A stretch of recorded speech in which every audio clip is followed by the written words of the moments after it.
Today we're moving on past having removed the front wheel, and now we're pulling the forks out and rebuilding them. I'm led to believe that the 390 Dukes had some sort of cartridge type fork, and I'm led to believe that the Gen 2 have a different fork, but I've not had it apart before, so it's going to be interesting to find out what's inside. I believe it's a traditional sort of spring with oil damping unit, but KTM refer to it still as a cartridge, so we'll find out. Because what I also want to do is to find out how to change the fork oil. Now, most bikes, most forks have a 2-year service interval on the fork oil. With a traditional just spring and oil damping type unit, if you go over the limit, it doesn't really probably make that much difference. So if you were racing or something like that, it probably would, but you can get away with going a bit longer. You'll know it if you do, because when you take the forks apart, it'll be grey and it'll stink because the oil has gone off. If you're running a bike with better forks, it's got cartridge forks and that sort of things in there, there's lots of complicated little valves and such in there designed to give much higher performance. With those, it's really critical you keep on top of your fork maintenance. But the downside is it tends to take a little bit more specialist knowledge and some specialist tools as well. It's not like the old-fashioned just the spring and oil type. But it's still important to keep on top. So let's take it apart and see what happens. Now, the first thing you need to do is to get the bike up so you can take the front wheel off and the front brake unit off of the forks. And that's in my wheel removal and front brake caliper removal video. I've separated it out because otherwise this just becomes unmanageably long. So that's how to get that off. Once you've got those off, all you need to do is to drop the individual fork legs off, and I've just cut through to show you how that works. Fork legs are really easy to remove, but you have to be careful not to drop them on the floor. You've got a single clamp here and a second clamp down here. This one's got 2 Allen bolts in it, this one's got 1. There's a top cap here, which is where what you remove to do things like change the fork oil and so forth, which is what you'd need to take these off for. Now the process for this is to undo the top one first. So you don't need to remove them, and this is where you need to be careful, because once you've undone these clamps, that fork leg will just drop out. I've actually got my leg against it so that it's holding it in place, because you may need 2 hands to actually undo these clamps. And once those clamps are loosened off, and so they do not need to be taken out, then the fork will simply slide out. So gently ease it out, and that's it. There's your fork leg, ready to do whatever you need to do to it. The other one comes out exactly the same way. Before you actually drop that fork leg out, there's one thing you need to do, and that is to loosen the top cap on the fork, because once you've got that fork leg out, you'll have no leverage to actually get that undone. KTM have a special little clamp that they use on the workbench to allow you to hold it. So we're going to go back to the more traditional way of getting them out, which is to actually use the triple trees, fork yokes, whatever you want to call them, to hold that fork leg in place for us while we just loosen that cap up. Now I've got a set of forks off the bike just to show you what I mean. So this is the fork unit as it actually sits on the bike. So you've got the upper triple tree, upper yoke here, and the lower here, and the 2 clamps. The top clamp, which has got a single bolt in it, and the much more heavy duty bottom clamp, which has 2 bolts through it. What we need to do is to loosen this top cap. You don't take it off. We just want to break it free, nothing more than that. Because inside here there's a spring trying to push this up, and it's full of oil. So if we try and take this off now, it's just going to be a mess. The spring's going to come out, and you don't want to do that. But we also don't want to try doing that while this top of the tube is still clamped up, because there is a chance it's actually putting pressure on the threads that hold this. So before we drop this fork leg out, we normally do undo this one first, and then we undo these. So we do the same thing. Now this is going to wobble about a bit, or maybe not. So we can just loosen that off. You don't need to take it off. That clamp is now free, and it shouldn't be exerting any undue force on there.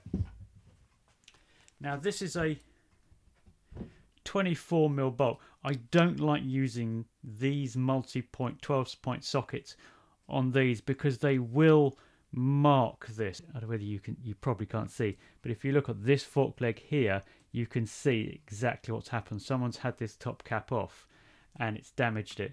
So I prefer to get a, there we go, that's all it took. It's not on there very tight. We just want to get it a bit squeaky, but we just want to break that free. If I try and get it off when it's just like this, I've no leverage. I can't, it's just going to slip and it's going to turn. It's on there way too tight. So do it when it's in the clamp and it'll be a lot easier.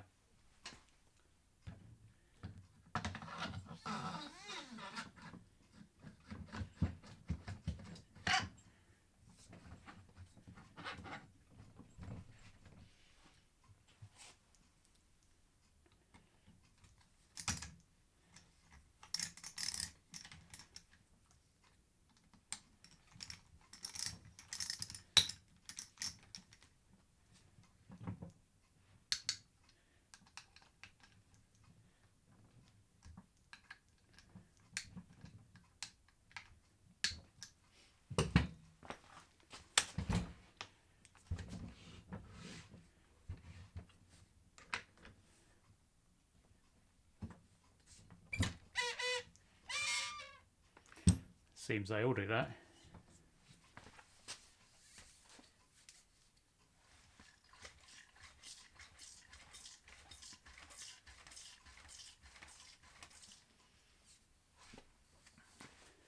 Now, if you're wondering why I'm actually doing this, you can just see, you saw me bouncing that fork leg up and down, and just here is oil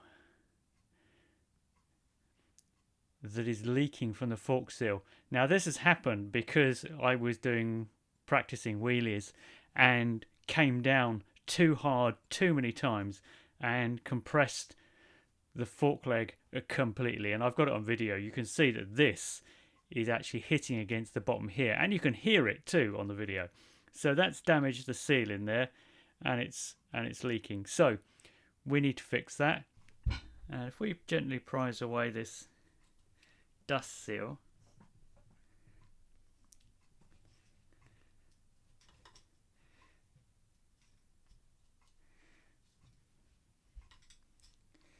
now part of your normal servicing is to actually just lift these away and clean under them.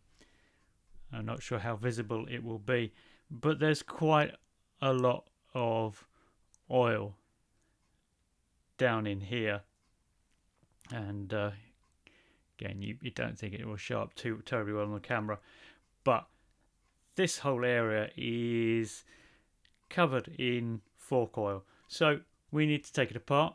So let's do that. Now that we've got this loosened off, we should be able to remove it. Maybe I didn't loosen it. There we go.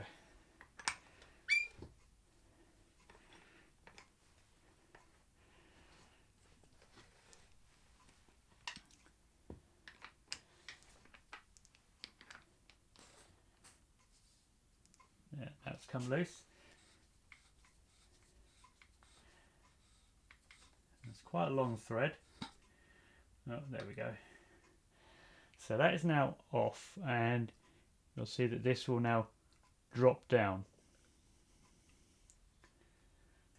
Okay.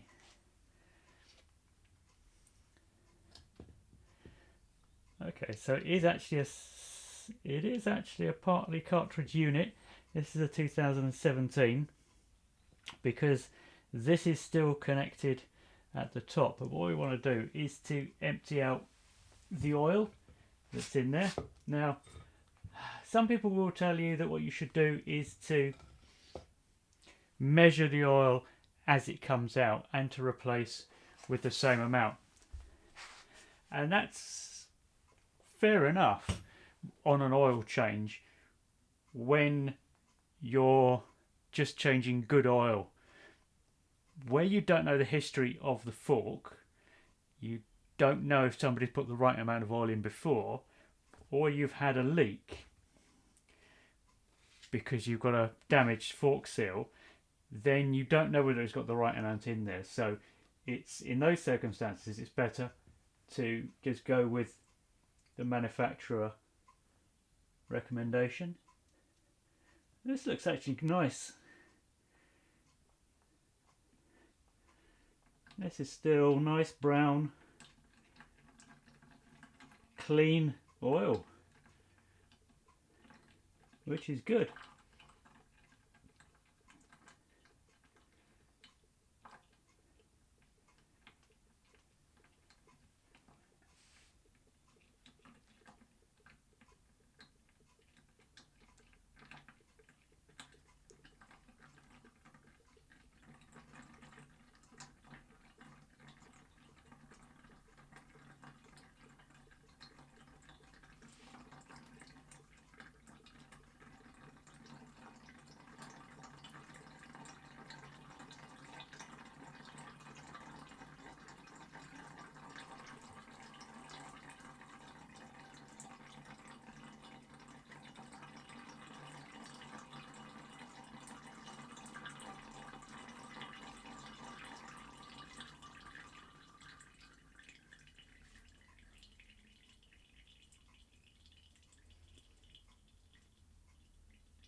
Sometimes on modern forks they use a different design in each fork leg, so we'll find out when we do the same on the other one whether that's true for this bike or not.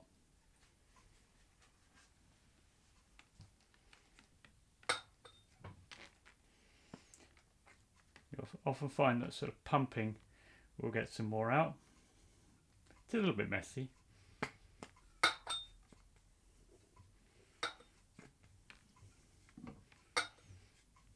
I'd say we've got the worst of it out.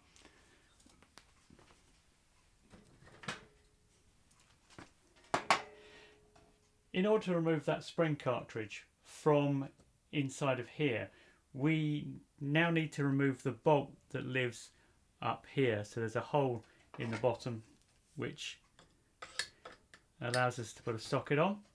But again, we have the same problem. We need to stop this turning. Now, be aware, as this comes out, this is plugging a hole in the bottom of the tube, so it is very likely you'll get some more oil come out. Now, normally I would do this in its soft jaws in the vise, but I thought we might need to resort to doing that. I don't know if this is strong enough.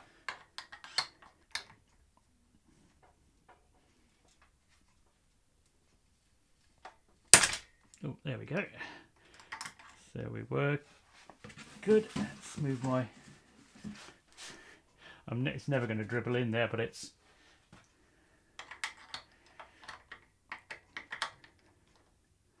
There we go. All we need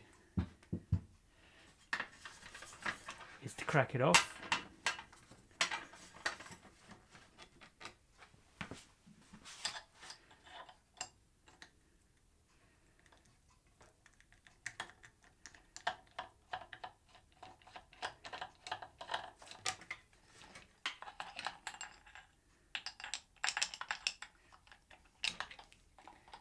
Feels like it's come out.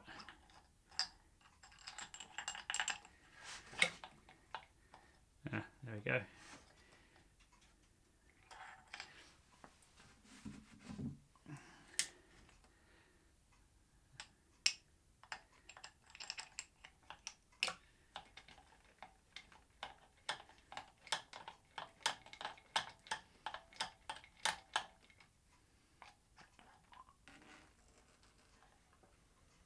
Missed.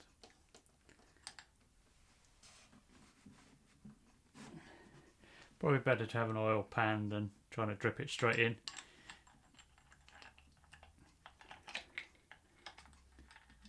There we go. So I'm going to let that drip for a little bit. And now we have the bolt removed from the bottom. The cartridge will lift out as a complete unit.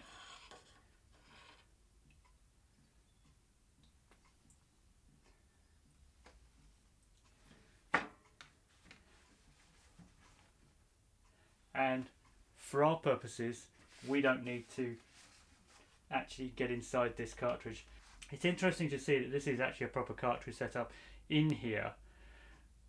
I'm not sure if the later ones did, because I was led to believe that this was no longer the case. But we can now put this aside and work on this, because now everything we need to do is in this unit. So I'm just going to wipe this down quickly and lay it to one side. This is quite an oily business, so expect it to be fairly messy, but try even so to keep your hands as clean and free of oil as possible. I appreciate it's a bit of a losing battle. So we need to remove the dust boot, and then inside here there is a lock ring, and that lock ring has a beveled edge. I'll see if I can get it out and then show it to you, but you've got to hook a screwdriver in there to pull the lock ring out so we can take this apart. So what I've got is I've just hooked the edge of this lock ring out. There we go. So there's the lock ring, and one edge of it has just got a little break here that you can get a screwdriver under and lever it forward and out. What we now need to do is to get this from inside of this, and the purpose of the lock ring is to stop that happening. Traditionally, what you would now do is you'd actually use this as a slide hammer and bang the two apart, but because this is much more fragile, shall we say, than perhaps an old-fashioned fork, we're going to warm it up instead. Target temperature is about 50 degrees. I don't have one of those fancy measurement devices, so I'm just going to have to wing it.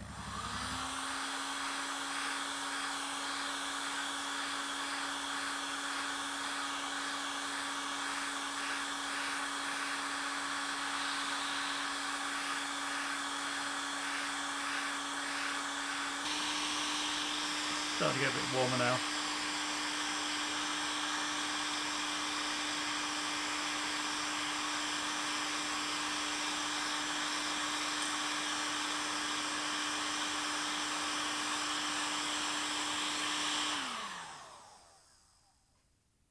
Okay, I'm going to give that a go.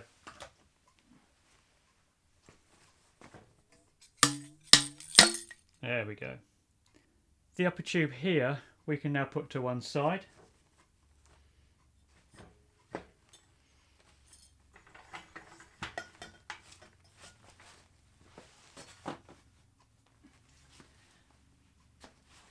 Because everything we want to really do now focuses around here. Now this is an upside down fork. So if you're used to normal forks, it's actually exactly the same as you would expect, only the other way up. I mean, it really is as simple as that. There's nothing special about it in that sense. So you've got the dust seal, you've got the lock ring. So these are what you always get on a fork. You've then got the oil seal, and this is where our issue was. This is what we damaged, or this is what I damaged, is the oil seal. So that's what we're looking to replace. Then you've got I forget what the technical name for that is, but basically it's a spacer ring for the top of that. Now we have a sliding bushing. That's the lower sliding bushing, and this is the upper sliding bushing here. Now this one sits in a groove, and if you need to remove it, you do so by just levering it here gently apart, and it will slide off like that. So it sits in this groove here. So we do need to remove it.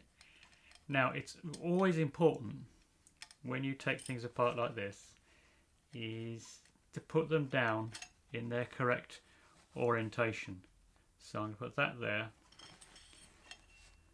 That's the lower sliding bushing. And try and make sure you keep them the same way, even though they may not appear to matter. But things like this, any sort of washer like this tends to have a smooth round edge one side and a sharper edge the other. So it is sort of important to keep them the right way around because it does matter. Now the oil seal, we'll come back to putting them on in a minute. So oil seal, lock ring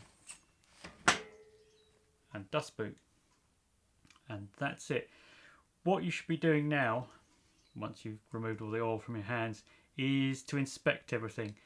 Look very carefully for damage on this tube. If there's any damage, you should replace the tube. Check it over, look for dents, scratches, anything, any damage, and you should replace that. Because if there is damage, then the oil will leak past the seal. It's as simple as that. Now on the other fork leg, I do actually have damage, but it's been like that for 2 years and it doesn't leak any oil. KTM sell a seal kit. This is for both legs, but there's only 3 parts to the kit, and the parts in the kit are the dust seal. Notice it's black, not orange, so I might be tempted to reuse it if this is good. The oil seal, which again is black, not orange, and a lower sliding bushing. Now with the bushings, these bushings are normally a sort of a phosphor bronze type material. It's sort of like a metal sponge. The oil actually can soak into it, unlike normal metal. But they have this black covering. You need to inspect that. If that's nice and black, it's good to go. And on this one, the black is on the inside. Now, because this is a relatively new fork, this is still nice and black on the inside, so that doesn't need to be replaced. So I can save that for later. But the 2 parts you should always change are the seals. This one is perhaps less important if you change it or you don't change it, so long as it's doing its job. If you inspect it and it's in good condition, it's not showing any particular wear, then you could clean it and reuse it. I think I'm going to, because it's orange and this one's black. But if it doesn't look right, then I will change it, and that means I'll have to change both of them. Now the oil seal, you'll notice it has a raised edge on this side and a hollow edge on that side, and this is one of the reasons why it's important to keep the orientation, so we know that this went this way in. Now this is where the upside down part starts to mess with your head if you're not careful, because this is normally the oil side, and in this case the oil side is this side. So we want to give all of these a little bit of a clean.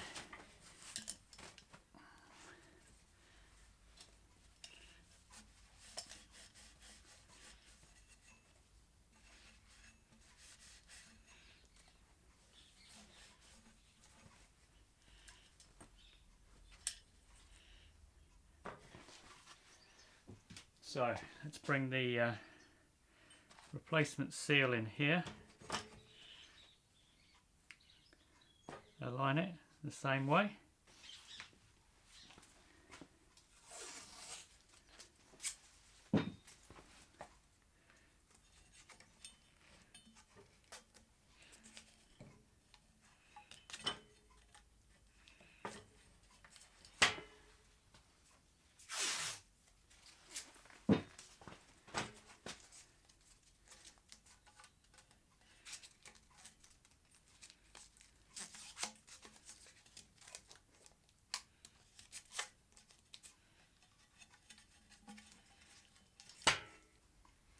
Let's get it back together.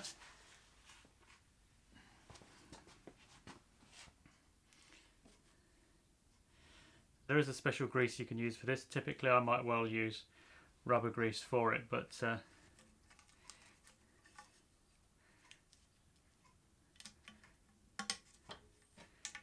get that over there. Maintaining our orientations.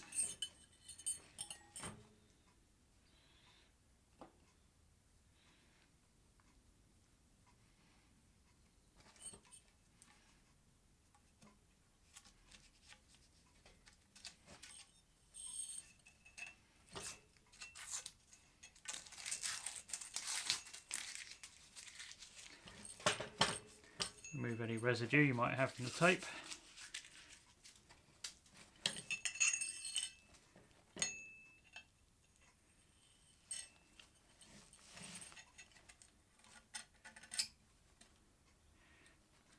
Do like to have a little bit more lube just down inside there.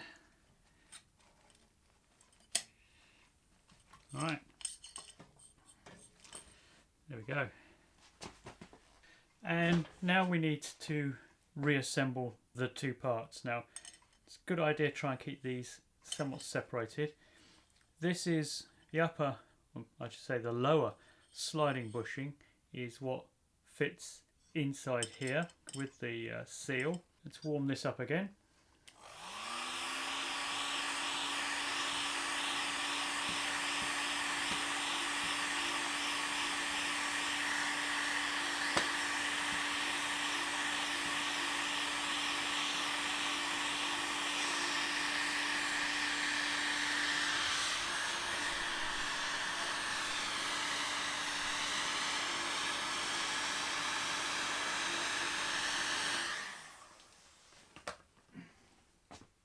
Before I finish doing that, let's just make sure we've cleaned out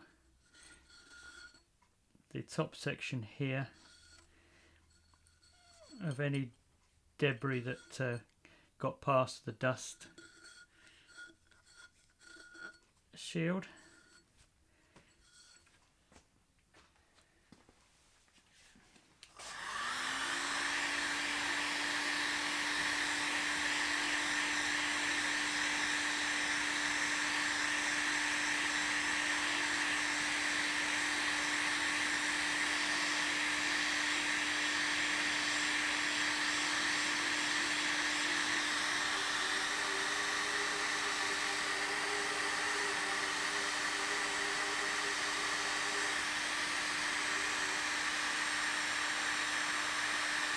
Okay, we're coming up to temperature.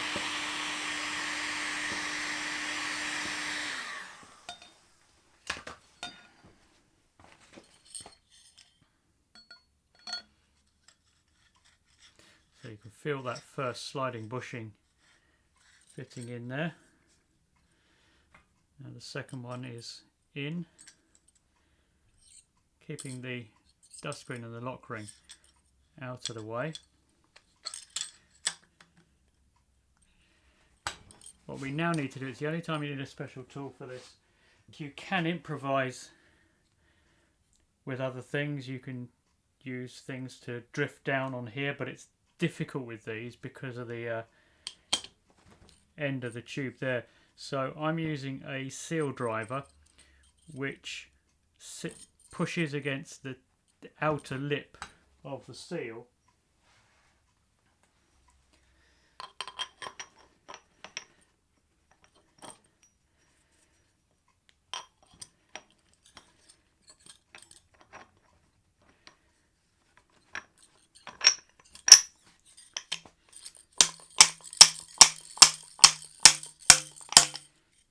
you can hear it going in, and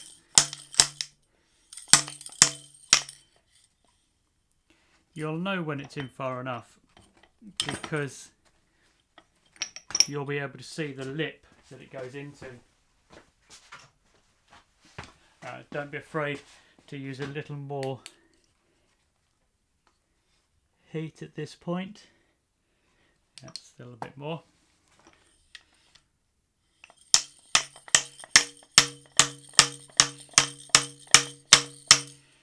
If you've got this to the right temperature, this should go in quite easily.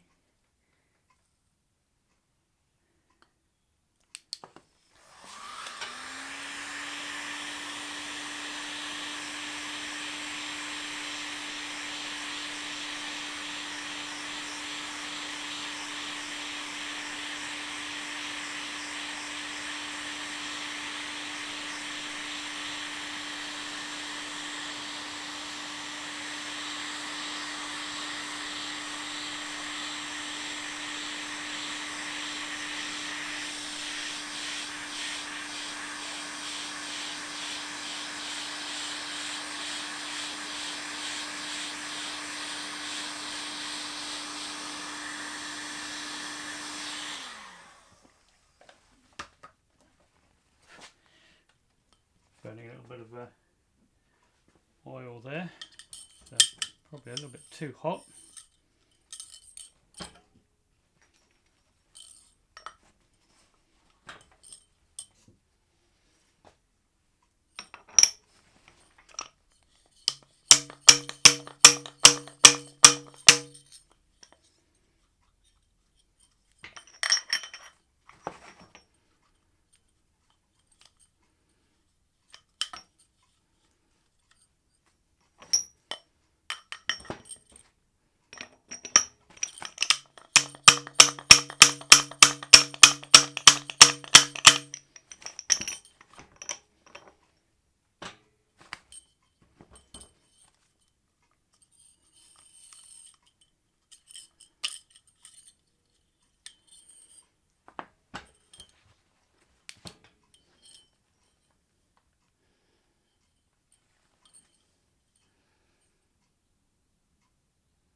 Okay, I think we're there now. I can actually see the lip, the top of the seal, in line with the bottom of the groove.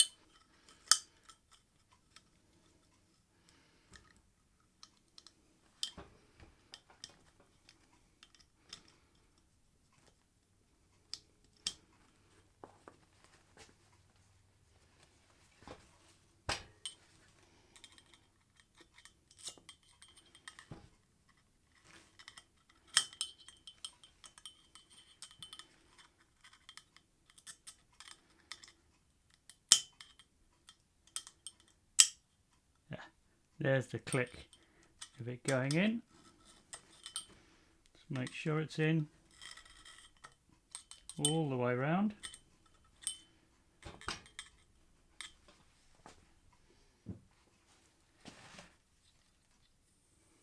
Now we can put the dust seal back in.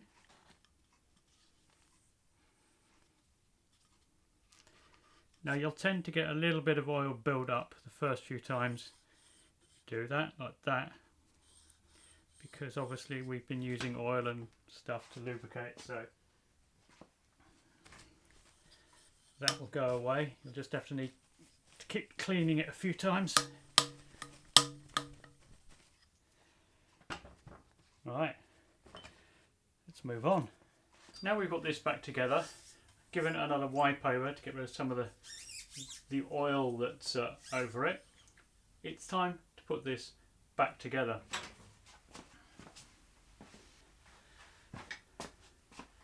So we need this. Now I'll just put the screw in the end so I didn't lose it. So this will now slide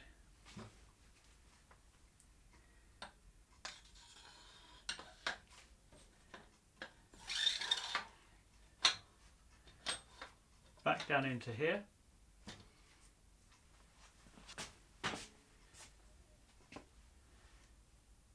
give the bolt a bit of a clean.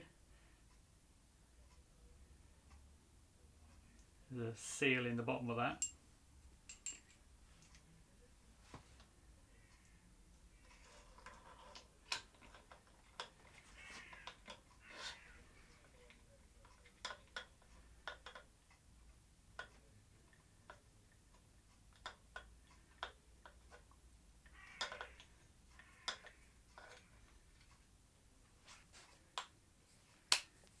Right, so 25 Newton meters is what this takes. I've put it in by hand, so it's now locked into position. What I'm going to do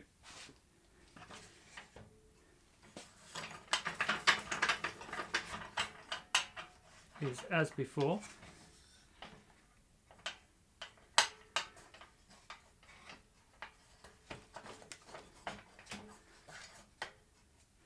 just hold it in place.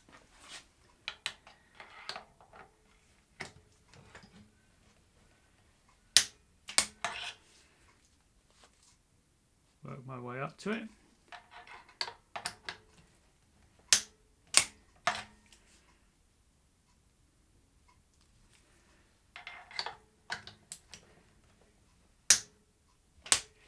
You know, so I'm using a long socket here. You're going to need something like that to get that far up into it. And now the fun begins, because now we want to put oil in. So you need a jug of some sort. I happen to have one of these, but any sort of kitchen jug will do the job.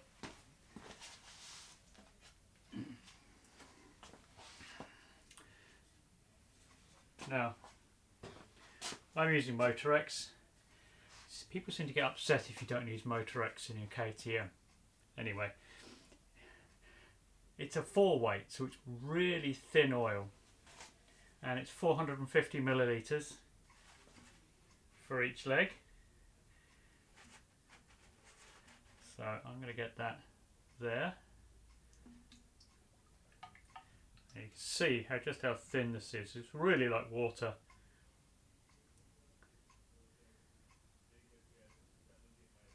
Now I've only got the one jug of this, so I can't make a mistake.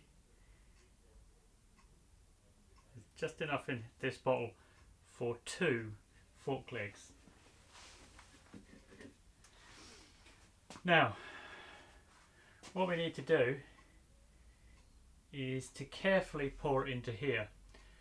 When we're halfway done, we need to pump this so that the oil pumps into the cartridge, because the way these, when I say these are cartridges, what you've got is you've got this center section here that has oil passages in it. It's not just an open tube full of oil like it is on a basic shock. And these control the damping and stuff, which is why sometimes they're 2 different ones. They'll look the same, but they perform different functions between the 2 legs. So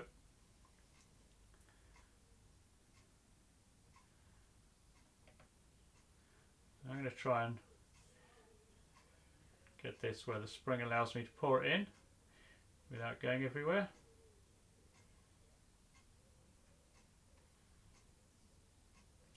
And beware of this overfilling, because at the moment we've got this leg down, and what can happen is suddenly the oil will come up and then just flood over the top, at which point you need to raise it a little bit higher. That won't happen yet, but it will happen at some point if you're not wary. I think from when we took it apart that it didn't happen, so I think we're good. Alright, put about 100 in.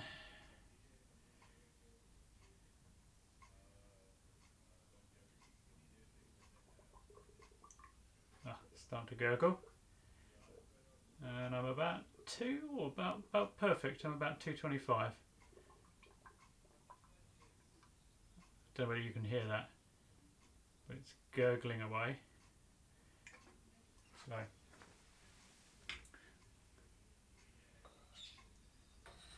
now Just put it on a few turns, and what we're going to do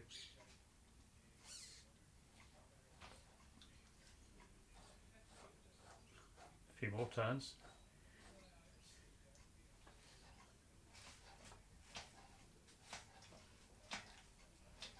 Is bounce it, and this is now, the bouncing is now going to force the air out of the cartridge and fill it with oil.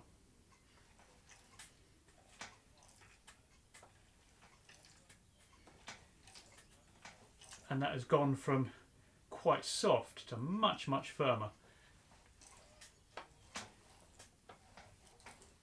That should be enough. That process will finish itself as you ride the bike down the road. But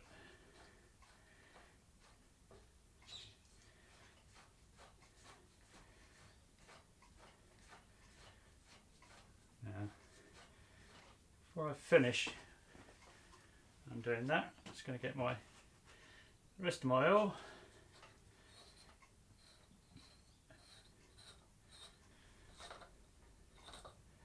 There we go.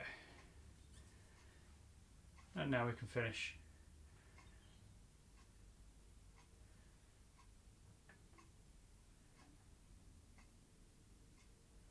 Take your time. Because it's a measured quantity. If you spill some, you're never going to know where you are.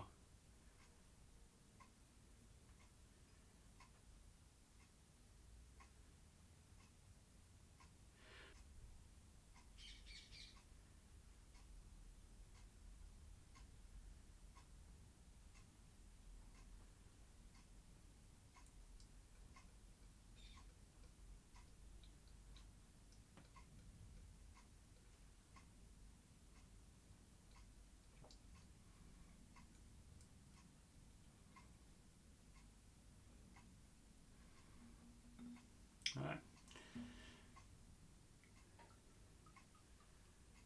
Now, there is an O-ring around the top, so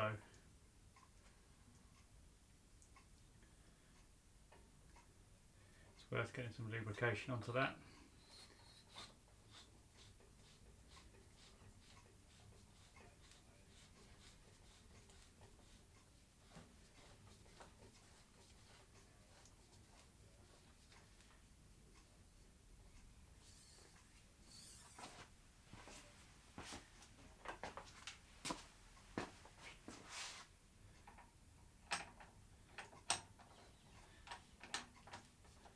Just nip it up, and that's basically it for the fork build. To be honest, we've stripped it apart, we've taken out the bits we need to take out. Only thing we need to do now is to torque this back up. So this goes back up to 30 Newton meters. So for that we need to reclamp it, because there's no way to hold this. So I'm going to take my fork. I don't know why I put my forks back together, but I did for some obscure reason. So I'm going to take that apart, then I can clamp it, and we'll do it up, and this one will be done.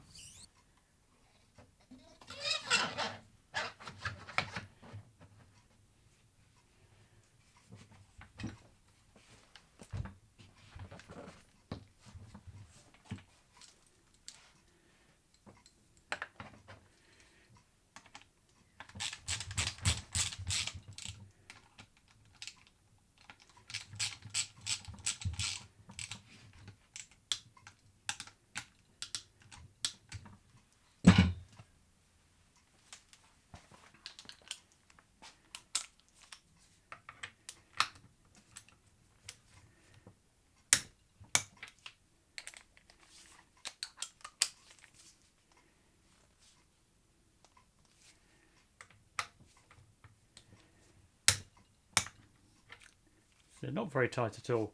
I mean, it's an alloy thread into an alloy tube, so don't expect it to be a lot of force. It's just a bit tight to get out because they've been there a while. There we go. That really was just nipping up force. So there we are. That's that fork leg stripped apart and rebuilt. So let's do the other one. Now, this one doesn't leak, but there is a little bit of damage to the fork leg down here. But I've ridden this bike for 2 years with that same damage. Previous owner, when they crashed the bike, scraped it. It's never lost any oil, but it's been long enough. So let's change the oil anyway and do the seal. And what I might do on these is, on a follow-up video, is just to change the... That one was already loose.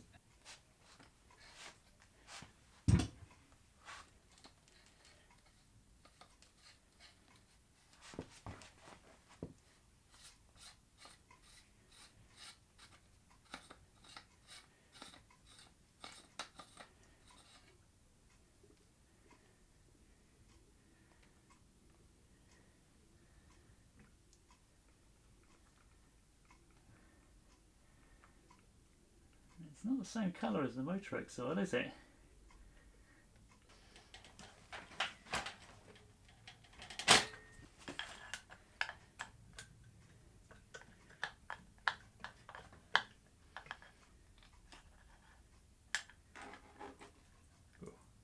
Missed that.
Inspect as before, same with the outer tube, you want to inspect it before you reuse it.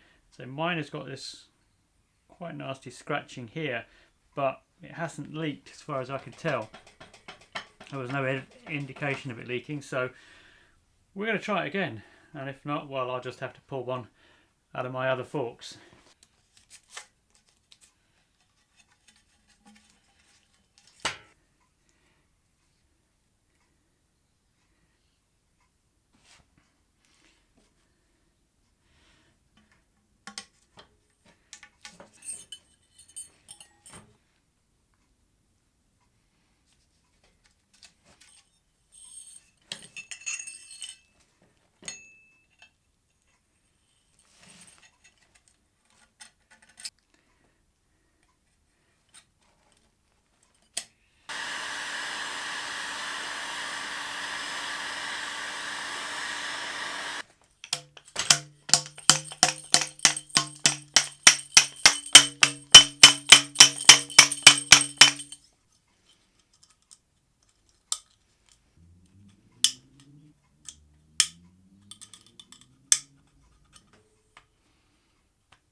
So we just nip this up.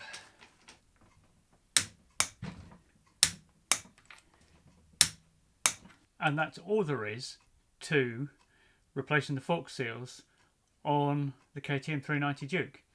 Now we need to put them back on to the bike, so I'll just show you that. Putting them back is exactly the reverse of taking off. What I like to do is to get into these and clean these out, because they will get some corrosion and such inside, so give them a good clean. Clean the fork legs as well. Just slide it back in. There's no orientation, you don't have to worry about the bottom of the fork leg. What you do have to pay attention to are the markings at the top. Right, what you can just see here is the top ring there, and level with the top of the fork here there's another ring you can't really see because the light's not catching it. So both are set here. Sometimes these will be moved, so set them wherever you want them, but this, I believe, is the factory stock setting marked at the second ring. So at this point I'm just going to lightly nip all of the clamps up, just snug them up very lightly so that when I step away that fork leg doesn't come crashing down. Give it a bit of a tug. Now that I've got these lightly pinched up, we need to torque them up. The top one is 15 Newton meters, the bottom are 12 Newton meters. As ever, I like to sneak up on them. So that's 15 for the top one.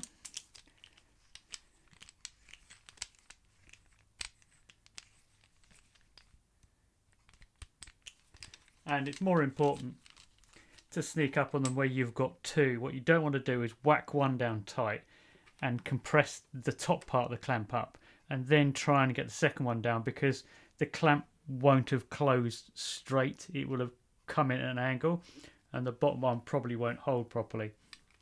So it's more important for where you've got more than one to actually get it up evenly.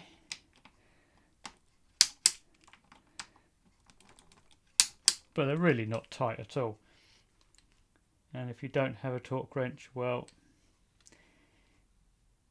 you're just going to have to do the best you can. Don't over tighten them, because they're just alloy clamps. Steel into alloy.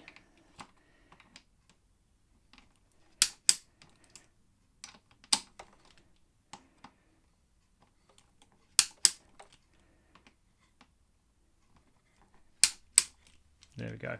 So those are up. Now we can put the wheel back in. If you've ever done fork seals before, this will be of no issue at all to you. And even if you haven't, just take it one step at a time, and it's a relatively straightforward procedure. Just make sure you lay everything out when you take it out of the forks. That's always my recommendation. Take it out, lay it down a certain way. Take the next thing out, lay it down the same way. Next thing out, take it out, lay it down the same way.